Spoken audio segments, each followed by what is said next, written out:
एक राजा के दो बेटियां थीं और दोनों बहनें एकादशी का उपवास करती थी। तो एकादशी की कथा सुनी और बड़ी बहन छोटी बहन को बोली कि बहन बाजार जाकर फलिहार लेकर आ जा। बड़ी बहन ने कहा।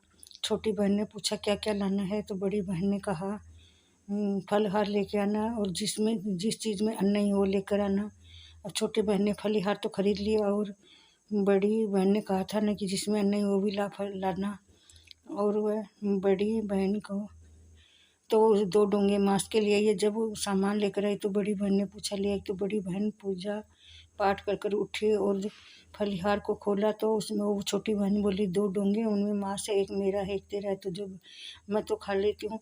तो बड़ी बहन जोर से चिल्लाई जा पापनी मेरा व्रत भंग करेगी, उपवास भंग करेगी कि एकादशी का, और तेरा तो कर ही लिया, जा तू छिबकली हो जा। बड़ी बहन ने क्रोध होकर श्राप दे दिया। अब छोटी बहन रोने लगी कि बड़ी बहन को बोली कि दीदी मुझे मालूम नहीं था, मुझे माफ़ कर दो, आपने कहा अन्न नहीं रहे वही लेके आना, मुझे दीदी माफ़ कर दो। बड़ी बहन बोली अब मैं क्या करूं। इतने में दुर्वासा ऋषि आकर बोले कि पांडव यज्ञ अनुष्ठान करेंगे ना, जब तेरे श्राप से तेरे को छुटकारा मिलेगा। दुर्वासा ऋषि इतना कहकर इतने में वह छोटी बहन तो छिबकली हो गई और दुर्वासा ऋषि इतना कहकर चले गए।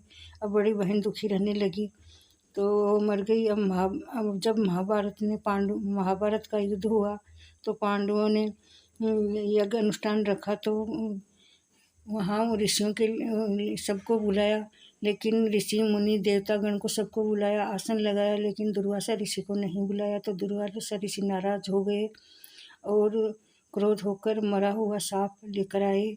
जहाँ भोजन ब्राह्मणों का और ऋषियों का भोजन बन रहा था, वहाँ मरा हुआ सांप उस खीर की कढ़ाई में डाल दिया और जाकर डाल दिया। अब आकाशवाणी हुई कि खीर मत खाना। इसमें दुर्वासा ऋषि ने खीर में मरा हुआ सांप सर्प डाल दिया। पांडवों को बहुत दुख हुआ और वो बड़ा सा गड्ढा खोदा और उसमें खीर को कढ़ाई में से निकाल कर गाड़ दिया। नीचे मरी हुई छिबकली निकली तो सब लोग दुर्वासा ऋषि को आशीर्वाद देने लगे कि दुर्वासा ऋषि ने अच्छा किया, नहीं तो पूरे ऋषि मुनि मर जाते थे। और वह छिबकली मर गई। अब उसका दूसरा जन्म बड़ी बहन तारा का जन्म भी राजा दक्ष प्रजापति के यहाँ हुआ। उसके थोड़े दिन बाद छोटी बहन का जन्म हुआ तो बड़ी बहन का नाम तो तारा रखा गया। छोटी बहन जन्मते ज्योतिषी पंडित बोला कि ये तो बहुत भारी है, 2 साल तक बारिश नहीं होगा राज्य में, इसलिए इसको तो पानी में बहा दो। तो उसको संदूक में बंद कर नदी के किनारे जल में बहा दिया। अब वह जल में बहते बहते चली गई तो एक मछुआरे ने उस पेटी को पकड़ लिया और घर ले जाकर उसे खोला तो उसमें सुंदर कन्या निकली। तो पत्नी को बोला भगवान ने हमारे लिए बेटी भिजाई है। अब उसका लालन पालन करने लगे। अब इधर तारा बड़ी हो गई तो उसकी शादी राजा हरिश्चंद्र से हो गई। जब हरिश्चंद्र से तारा की शादी हुई तो तारा बोली कि मैं माता की भगत हूँ, इसलिए कोई भी मुझे कहीं भी जागरण में बुलाएगा, कौन भी जात का बुलाएगा, मैं सबको जाऊँगा। उसके लिए मना नहीं कर रहा। राजा हरिश्चंद्र ने हाँ कर दी, बोली वचन दे, बोली वचन देता हूँ। अब तारा रानी शादी होकर ससुराल आ गई, वहाँ रहने लगी, वहाँ माता जी की पूजा पाठ करने लगी, माता रानी को जागरण करने लगी। अब वहाँ एक झाड़ू करने वाली आती थी।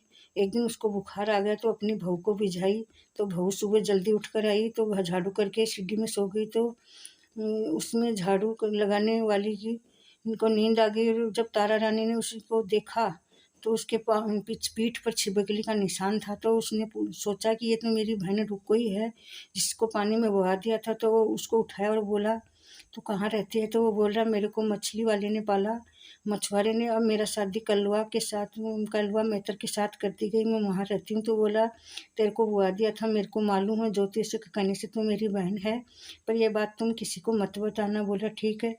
थोड़े दिन बाद तारा को बेटा हुआ तो छोटी बहन उसके लिए काम करने आती थी और काम करके चली जाती थी। एक दिन वह मंदिर में पूजा कर रही थी तो छोटी बहन बोली मेरे को भी बच्चा नहीं है। तो तारा रानी बोली माता रानी को उसे मन्नत मांग और तेरे को बेटा हो जब माता की चौकी बिठाकर जागरण कराना। छोटी बहन ने बोला मन्नत मांगती हूँ, मेरे को बच्चा हो जाएगा तो मैं भी जागरण और माता की चौकी बिठाऊंगी। अब तो टाइम निकल गया, 9 महीने, रुको को भी बेटा हुआ। और अभी वो उसकी सास झाड़ू पोछा करने आती थी। थोड़े दिन बाद रानी बोली छोरी बहू को भी भिजाओ। तो वो फिर छोटी बहन रुको को बुलाने लगी, वो झाड़ू पोछा करने लगी। और दोनों बहन वो रानी उसको राजा से छुप के बात करती थी, बोलती थी ये भेद किसी को मत बताना। अब क्या हुआ, एक दिन रुको का बेटा बीमार हो गया, उसका बुखार उतर ही नहीं रहा। तो वो झाड़ू करने आने को नहीं आ रही, झाड़ू करने को नहीं आ रही थी। तो उसकी सास आती थी। एक दिन तारा रानी ने पूछा तुम्हारी बहू क्यों नहीं आती। तो बोली उसका लड़के को बुखार नहीं उतर रहा रानी जी, 8-10 दिन हो गए। तो बोले तुम्हारी बहू को भिजाना। तो रुको को बुलाया तो रुको को बोला तुम आप जब माता से विनती मांगी तो बोली कि मैं माता का जागरण और चौकी बिठाऊंगी और भजन कराऊंगी। तो वो बोली हमारे मैटर के घर कौन आता, इसलिए मैं कैसे पूजा पाठ करती, कैसे मैं पूजा करती, जागरण करती। तो तारा रानी बोली मैं आता हूँ, मैं तुम्हारा माता की चौकी बिठाऊंगा, तुम्हारा जागरण करूंगा, मैं ही तुम्हारी माता को चुनरी चोला लेकर आती हूँ, तू जागरण कर। वो बोली तो आपको राजा जी नहीं भेजेंगे। बोले कैसे नहीं भेजेंगे, मैं शादी में वचन दे के आई, शर्त रख के आई, मैं कहीं भी माता का जागरण रहेगा तो मैं जागरण संपन्न करा के आऊँगी। तो वो बहन छोटी बहन बोली ठीक है। छोटी बहन पूजा पाठ का जागरण का सामान ले आई और नवरात्रों में 9 दिन तक माता को प्रसन्न किया और व्रत रखा। जब 8वीं के दिन अष्टमी के दिन वो तारा रानी बोली आज जागरण करेंगे। तो तारा रानी हरिश्चंद्र राजा को बोली आज कल हुआ मेहतर के घर में जागरण में जाऊंगी। तो राजा बोला मैं नहीं जाने दूंगा। तो रानी ने बोला शादी में शर्त रखा, वचन दिया, मैं तो जाऊंगी, मैं पहले ही आपको बोला था कि मैं कोई भी जागरण में बुलाएगा मैं उनके घर जाऊंगी। तो हरिश्चंद्र बोला ठीक है। अब नाई बोला कि राजा जी आपकी उंगली चीर देता हूँ, दर्द होने से आपको नींद नहीं आएगी, मेन द्वार पर मैं बैठ जाता हूँ तो रानी किधर से जाएगी। अब राजा की उंगली चीर दिया राजा भी।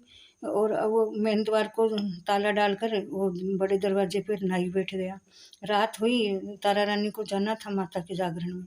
तो राजा को भी नींद आ गई और नाई को भी नींद आ गई। तारा रानी आराम से कलवा और रुको के घर जागरण कराने माता जी का चली गई।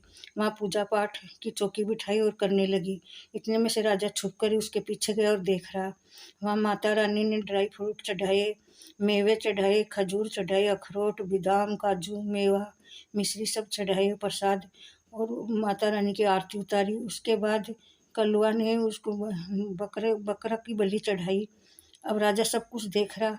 अब रानी अपना प्रसाद भी बांट दिया और जो कलवन दिया वो भी ले लिया और प्रसाद लेकर घर आ गई। अब राजा रानी को बोला प्रसाद दे। रानी ने प्रसाद दिया तो ड्राई फ्रूट निकले, खजूर, मेवा, मिश्री, काजू, बादाम, अखरोट, खजूरें निकला। तो बोला तू ये 2 रंग का प्रसाद कहाँ से लाई, वहाँ से तो तू बकरे का सर देखा मैं। तो वो बोला मेरे पास तो यही प्रसाद है, मेरी माता रानी तो यही प्रसाद खाती है, वो मांस का भोग लेती नहीं है। तो बोले मेरे से झूठ बोलते। राजा ने तलवार निकाली और रानी की तरफ चला तो उसके हाथ में हथकड़ी गिर गई, पाँव में जंजीर गिर गई। अब रानी बोली कौन सच्चा है कौन झूठा देख ले। तो बोला तेरी माता रानी सच्ची है। बोला यही प्रसाद है, मेरे को वही दिया, तेरी आंखों से देखने को नहीं आया। तो फिर वो माता को हाथ जोड़ा तो माता रानी ने उसकी हथकड़ियाँ खोल दी, पाँव की जंजीर खोल दी और अखरोट बाजारम का प्रसाद खाया और माता जी की आरती उतारी। राजा हरिश्चंद्र हाथ जोड़कर हथकड़ी में से रानी और प्रसाद लिया और बोला कि तेरी माता रानी सच्ची है, तेरी माता की भक्ति सच्ची है। हे तारा मैं तेरे को कभी भी मना नहीं करूँगा पूजा पाठ जागरण कराने के लिए। राजा हाथ जोड़कर खड़ा हो गया। हरिश्चंद्र को जैसा तो आशीर्वाद दिया माता रानी सबको, तारा को दिया वैसा सबको दे। खाते के सुनते को उखाड़ा, भरते के सारा परिवार को, जो जिसने कहानी सुनाई उसको भी दे, जिसने सुनी उसको भी दे। जिस महिला को बच्चे नहीं होते वो भी माता की मन्नत मांगती और माता का पूजा पाठ करती और माता का जागरण चौकी बोलती तो उसको भी भगवान मन्नत पूरी करता है। माता रानी पूरी करती है। जो माता रानी को सच्ची भक्ति से जागरण करता है और चौकी बिठाता है उसकी सभी मनोकामना पूर्ण होती है।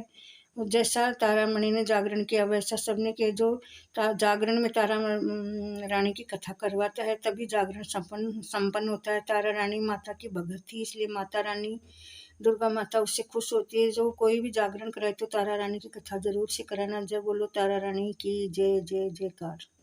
जय तारा रानी की जय हो, जय माता रानी की जय हो।